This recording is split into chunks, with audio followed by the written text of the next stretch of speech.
За бүгдээрэнд нь энэ сайхан өглөөний мэндийг хүргэе.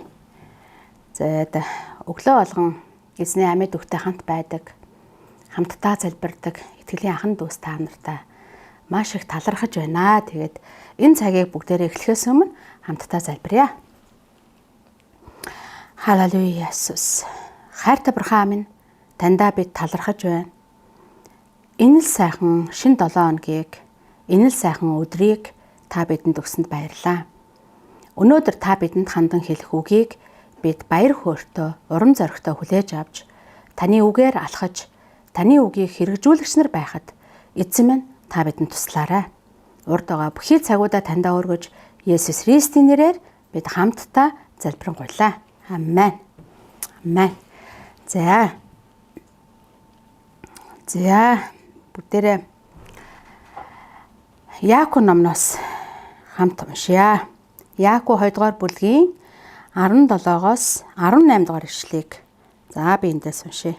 Иймээс итгэл нь хэрв үйлсгүй бол өөрөө өхмөл юм.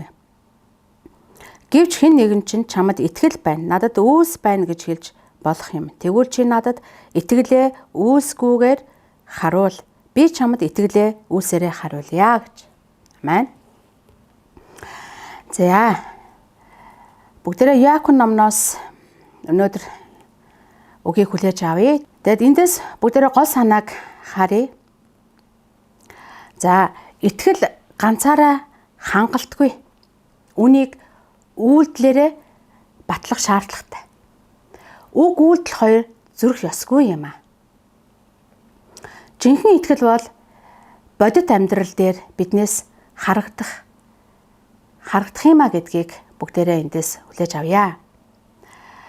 Итгэл үйлс хоёр салшгүй холбоотой. Жинхэнэ итгэлээс үргэлж сайн үйлс гарч идэг. Энэ нь дуулууртай байдлын үйлс юм а. Хэлсэн зүйлээ биелүүлж амлалтандаа үнэнч байцгаая гэдгийг бүгдээрээ бас өнөөдөр энэ үгнээс хүлээж авъя. Бас өөрсдийнхөө итгэлийг шалгая. Би хэлсэндээ хүрдэг хүн өө. Хэлдэг зүйлээ биелүүлдэггүй гэж бүгдээрээ өөрсдөөсөө асууцгаая. Өөрийн итгэл үнэмшлийн дагуу амьдрахыг бүгдээрээ хичээцгээе. Амен. Хэлсэн үг хийж буй үйлдэлээрээ бусдад эерэг нөлөө үзүүлж, бусдад үлгэр дуурайлалтай бүгдээрээ амьдрья. Хоосон амлалт өгөхгүй, тийм ээ? Бусдын итгэлийг даалтахгүй байж өөрсдийгөө сэргийлцгээе гэж би бас та нарыгаа уриалж байна. Эцэст нь шүүмжлэлд бэлтгэлтэй бай. Итгэл үйлдэл хоёр зурж байвал бусдаас шүүмжлэл сонсож өөрийн үйлдэлийг байнга хянаж засах хэрэгтэй. Бусдын хэлж байгаа үгийг бүгдээрээ даруй зэрэгсгэлээр дуулууртай байдлаар хүлээж авъя. Хүлээж авснараа бид өөрсөндөө анхаарж өөрсдөө бас өөрчлөгдөх техний алхмуудыг хийждэг. Тэгэхээр шүүмжлэлийг бүгдээрээ бас хүлээж авцгаая. Тэгээд үгнэхэд итгэлээ зөвхөн үгээр биш, үйлдэлээр харуулцгаая. Хэлсэн бол хийдэг. Итгэдэг бол амьдрал дээр хэрэгжүүлдэг ёс зүйтэй байцгаая. Өөрсдөө Бурхны үгээр эхлээд амьдралцгаая. Матай номонд мод жимсээрээ танигдана гэж Библиэд хэлсэн байдаг. Би үр жимстэй амьдралаар амьдарч байна уу? Бүгдээрээ Бурхныг гэрчилж амьдрцгаая. Үр жимс гаргадаг байцгаая.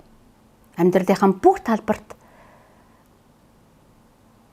зан чанартай, амьдралын хэм маягтай, үнэхээр үр жимстэй амьдарцгаая. Тэгэд сүнсээр бүгдээрээ итгэлээр өсцгөөе. Амен. Тэгэд энэ цагийг Бурхан даатгаад бүгдээрээ хамт залбирая. Халелуя Иесус. Эзэн минь таньдаа баярлалаа. Тэд үнэхээр жинхэнэ итгэлийг бодит амьдрал дээр харуулж амьдрахгүй байгаа бол эзэн минь та үнэхээр биднийг уучлаарай. Жинхэнэ итгэлийг бодит амьдрал дээр харуулж амьдрахад эзэн та бидэнд туслаач. Хэлсэн бол хийдэг. Итгэдэг бол амьдрал дээрээ үнэхээр үр жимстэй амьдралаар бусдад танигддаг таны хайртай хүүхдүүд бид баймаар байна. Үнэхээр үр жимстэй амьдралаар амьдрахад ариунсээ бидэнд туслаарай. Бидэнд үнэхээр зааж өгөөрэй. Бас чиглүүлж өгөөрэй. Тэгэд үнэхээр итгэдэг бол үйлсээрээ харуулдаг. Итгэлийн тэр Бурхны сонгосон, дуудсан таны хайртай хүүхдүүд бид баймаар байна. Эзэн минь таньда баярлалаа. Тэгээ энэ бүгдийг бидний эзэн Есүсийн нэрээр бид хамтдаа залбирanгуйлаа. Амен.